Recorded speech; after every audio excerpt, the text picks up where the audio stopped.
Olá! Neste vídeo falaremos como filogenias influenciam as classificações. Aqui vamos abordar de maneira prática o uso das topologias para nomear os organismos. Ao final, vocês verão um exemplo real e super recente sobre mudanças na classificação de uma família de anfíbios baseado nas novas hipóteses filogenéticas deste grupo.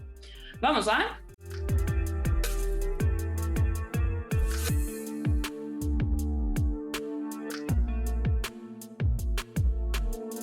Iniciamos este vídeo com a seguinte pergunta: grupos monofiléticos, parafiléticos e polifiléticos existem? Provavelmente você me responderá que apenas grupos monofiléticos existem. Porém, a resposta para essa pergunta é depende. Isso porque só conseguimos definir grupos após atribuir nomes aos clados. Por exemplo, se um pesquisador decide utilizar o nome peixes para o clado que envolve o grupo fóssil Placoderme e os viventes Chondrichthyes representados por um tubarão e Actinopterygii representado por um peixe de nadadeira raiada, este pesquisador estará nomeando um grupo parafilético.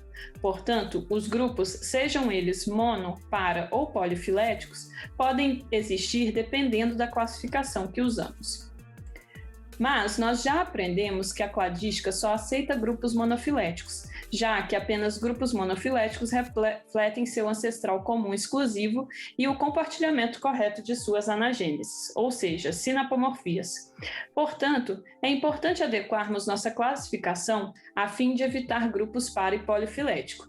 Neste caso, ao invés de usarmos peixes, usamos uma classificação em que cada um dos terminais se torna um grupo monofilético. Outro exemplo clássico é o da filogenia dos mamíferos, que vocês já conhecem. Após o advento da molecular, diversas mudanças precisaram ser feitas na classificação dos mamíferos para que essa classificação e a filogenia fossem concordantes. Para entender melhor esta ideia, vamos tomar como exemplo um grupo hipotético de sapos. À primeira vista, podemos assumir que a cor da pele é um bom atributo a ser utilizado na classificação deste grupo. Sendo assim, dividimos estes organismos em duas linhagens, que aqui vamos considerar o gênero A e o gênero B. Agora, vamos confrontar a classificação que acabamos de fazer com a filogenia vigente do grupo.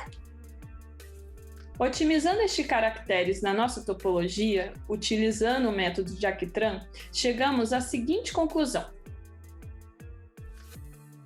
A cor da pele verde escuro é a condição plesiomórfica, enquanto a verde clara é a condição apomórfica. Além disso, essa condição apomórfica sustenta o gênero B, sendo, portanto, monofilético. Entretanto, o gênero A é parafilético. Mas lembrando que cladística só aceita táxons monofiléticos, como vamos resolver este problema? Primeiramente, devemos lembrar que não podemos corrigir a filogenia, já que a filogenia reflete a história do grupo. O que deve ser corrigido é o nome que atribuímos aos táxons. Uma possível solução é passarmos a espécie AZ para BZ. Assim, tanto o gênero A quanto o gênero B ficarão monofiléticos. Inclusive, se tivéssemos baseado a cor do olho para definirmos nossa classificação, teríamos recuperado dois grupos monofiléticos desde o início. Porém, outras soluções são possíveis, como mudar tudo para o gênero A ou mudar tudo para o gênero B. Ou ainda dividir os grupos em mais gêneros, como neste exemplo em que dividimos o grupo de sapos em 3 grupos monofiléticos, A, B e C. Ou neste exemplo que dividimos em 4 grupos monofiléticos. Ou ainda neste exemplo em que atribuímos um gênero para cada um dos terminais, tendo, portanto, 8 gêneros monofiléticos. Uma observação que devemos apontar aqui é o efeito de tricotomias e politomias nas classificações, já que não temos informações sobre as relações que estes terminais têm entre si. Lembrando que tricotomias são os nós de grau 4, enquanto que as politomias são os nós de grau 5 ou mais. Dependendo da nossa classificação, em uma tricotomia podemos recuperar tanto os grupos monofiléticos quanto parafiléticos. Porém, em uma tricotomia, nunca é possível obter um grupo polifilético. Já em uma politomia, é possível obter tanto grupos monofiléticos quanto parafiléticos e polifiléticos. Mas e aí? Parece que podemos definir nossos grupos de maneira bastante arbitrária, né? Mas, na verdade, existem princípios que devemos seguir para termos uma classificação mais adequada. O princípio primário nós já falamos que é o monofiletismo. Só devemos nomear grupos monofiléticos. Porém, percebemos no exemplo anterior que isso não basta.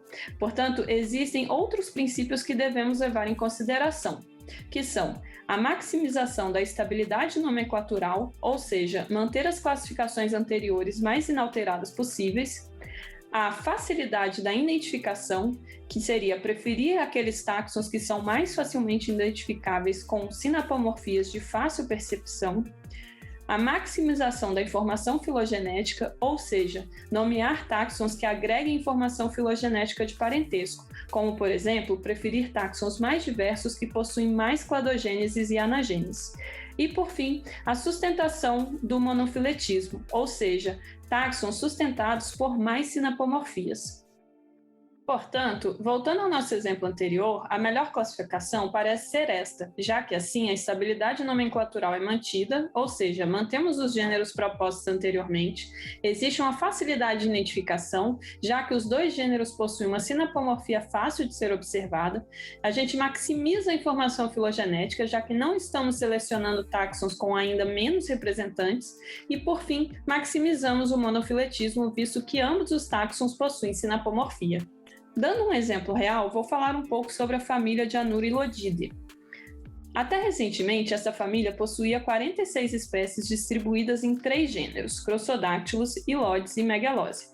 Este último gênero, a Megalose, tem este nome pois suas espécies são 3 a 4 vezes maiores que os representantes dos outros 2 gêneros.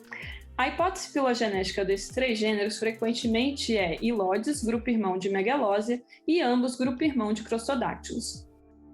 Entretanto, algumas filogenias mais recentes começaram a recuperar uma das espécies de Megalose, a espécie Megalose guild, como mais proximamente relacionada a Ilodes do que as demais espécies de Megalose, o que deixa Megalose um táxon parafilético. No mês passado, saiu este trabalho propondo uma nova classificação para Ilodidae. Aqui, os autores sugeriram manter Megalose guild como único representante do gênero Megalose e atribuir um novo gênero às demais espécies de Megalose.